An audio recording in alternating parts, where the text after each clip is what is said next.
Bonjour chers élèves. Aujourd'hui, on va parler du conditionnel présent ou bien le présent du conditionnel. Alors, le présent du conditionnel ou bien le conditionnel présent, c'est un temps simple. Elle a son temps composé. Le temps composé du conditionnel, c'est le conditionnel passé. Très bien. Dans cette vidéo, on va voir comment je conjugue le verbe au présent du conditionnel. Et la deuxième partie, quand est-ce que j'utilise le conditionnel présent? Pourquoi je vais utiliser le conditionnel présent et je ne vais pas utiliser un autre temps? Parce qu'il y a des conditions. D'abord, je vais voir avec vous comment je conjugue le présent du conditionnel. Quelle est la terminaison du conditionnel présent? Très bien. Alors, pour former le conditionnel présent, c'est très simple. Il faut que je sais comment je conjugue le verbe au futur. Alors, parce que le conditionnel présent se compose d'un radical du futur, le radical du futur, plus la terminaison de l'imparfait. Parfois, vous allez voir des vidéos qui disent que prenez l'infinitif plus la terminaison de l'imparfait. Ce n'est pas toujours vrai parce que pour le premier groupe, d'accord. Pour le deuxième groupe, d'accord. Mais pour le troisième groupe et pour les auxiliaires, ce n'est pas toujours le cas. On peut faire ça pour le premier groupe et pour le deuxième groupe. D'accord, c'est faisable. Et je fais attention pour le premier groupe.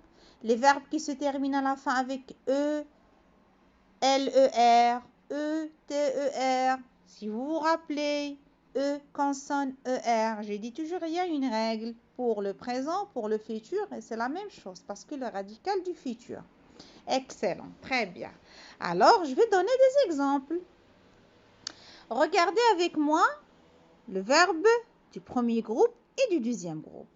Maintenant, le premier groupe, le verbe marcher. Regardez, c'est vrai, verbe marcher, je laisse le verbe à l'infinitif, c'est juste. Et c'est aussi le radical du futur, parce que pour le conditionnel présent, je dois entendre le R du futur et de l'imparfait à la fin. Très bien. On conjugue le verbe marcher. Je marcherai, tu marcherais, il marcherait, nous marcherions, vous marcheriez, il marcherait. Alors, marcher, c'est l'infinitif et c'est le radical du futur. AIS, c'est la terminaison de l'imparfait. AIS, AIS, AIT, IONS, IEZ, AIENT. Deuxième groupe, c'est la même chose. Le verbe choisir. Je choisirai, tu choisirais, elle choisirait, nous choisirions, vous choisiriez, il choisirait. Alors, les verbes du troisième groupe, c'est là où il y a le problème. Pas toujours. Regardez le verbe conduire, produire et ainsi de suite. Je peux laisser le verbe à l'infinitif, j'enlève le E et j'applique la règle. Ou bien, comme j'ai dit, le radical du futur. Je conduirai, tu conduirais, il, elle conduirait, nous conduirions, vous conduiriez, elle, il conduirait. Sortir, partir, c'est la même chose. Je partirai, tu partirais, je sortirai, tu sortirais, et ainsi de suite, de la même chose. Maintenant, le verbe pouvoir. Voilà, je ne peux pas dire l'infinitif. Est-ce que je vais dire je pourrais? Non. Le radical du futur, c'est pourrait. Je pourrais, tu pourrais, il pourrait, nous pourrions, et ainsi de suite. Pouvoir, vouloir. Alors, le verbe faire, le radical du futur, c'est faire comme le faire, solide comme le faire. Très bien. Regardez le radical, je ferai. Très bien. Le verbe faire. Je ferai, tu ferais, il ferait, nous ferions, vous feriez, il, elle ferait.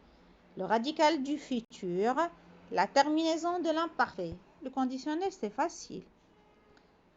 Le verbe pouvoir, on a déjà vu. Le verbe, les auxiliaires, être et avoir. Regardez le radical du futur. Je serai, tu serais, il serait, nous serions, vous seriez, ainsi de suite. La même chose. Ici, il faut enlever le E, accident de voyelle. Vous voyez, mais on dit j'aurais, tu aurais, il aurait, elle aurait, nous aurions, vous auriez, ils auraient. Un autre verbe, le verbe savoir. Par exemple, qu'est-ce qu'on va dire, le verbe savoir? Vous savez? Le verbe savoir, j'ai dit, c'est comme l'auxiliaire être et avoir, n'est-ce pas? On dit je saurai. Le radical du futur. Très bien. Très bien. Maintenant, je sais comment conjuguer le conditionnel présent. Mais quand est-ce que j'utilise le conditionnel présent? Alors, on sait l'indicatif, c'est le présent, c'est le passé composé, c'est l'imparfait. On sait l'impératif, c'est un temps, on va le voir, Inch'Allah. Le conditionnel est un mode comme les autres modes, utilisé pour exprimer un souhait, une hypothèse. Vous voyez?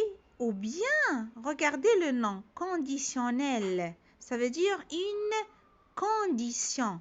Mais cette condition, au passé. Je donne des exemples. Pour exprimer un souhait ou bien un désir, je dis « J'aimerais acheter cette voiture ». Je dis aussi « Je voudrais partir en vacances ». Pour exprimer une information incertaine ou une hypothèse, ça veut dire ce n'est pas si, pas maintenant, au passé. Si j'étais libre, j'irais voir mes amis, mais j'étais pas libre. Clair? On résume tout ça. Alors, on utilise le conditionnel présent pour exprimer un souhait et un désir, exprimer une information incertaine ou une hypothèse, faire une demande polie, faire une proposition ou donner un conseil poliment, exprimer un regret au passé, ou bien la forme de la phrase conditionnelle, elle s'appelle phrase conditionnelle. Lorsqu'on a si plus l'imparfait plus présent et toujours ça, elle est au passé.